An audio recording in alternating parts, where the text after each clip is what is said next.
aha mubona turi urutsinga mubona ruha amatara kuri concessionnaire na kuri do compte uko twari dusanzwe bishika baragwiba kenshi hanyuma nayo navuganye n'utwari isentare yuko babonye amatara acitse baca bihutira kuraba ikiyaciye ko baramaze kuhiba gashika karenga 5.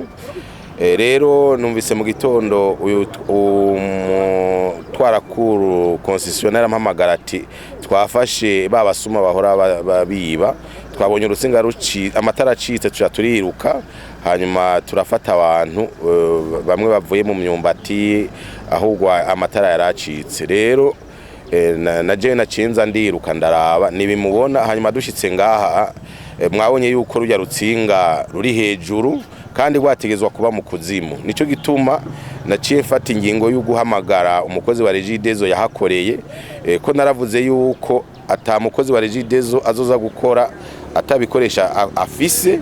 Mwabonye yuko urutsinga ruri hejuru, urumva haheze indwi 3 hakozwe, urumva urwo rutsinga rwatezwa kuba mu kuzimu. Nico gituma naciye mpamagara n'umukozi wa Regideso yahakoreye kugira na wenyene yitaba igipolisi asigura ivyo bintu ko amategeko natanze arumvikana.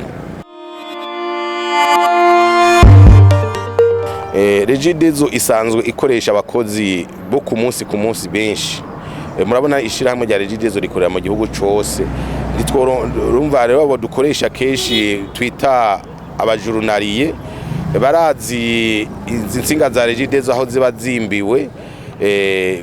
Irumva arico gituma barashobora kuba barimo ko nk'abo twafashe nk'uwo twafashe hariya mu Kinindo yari yambaye yarafise badge ya Regideso, yarafise uniforme ya Regideso. Abantu bibaza ko ari umukozi wa Regideso mugaragiye guca amatara, twasanze atari umukozi wa Regideso mugaro uwo dukoresha ku munsi uwo twita umujurunariye.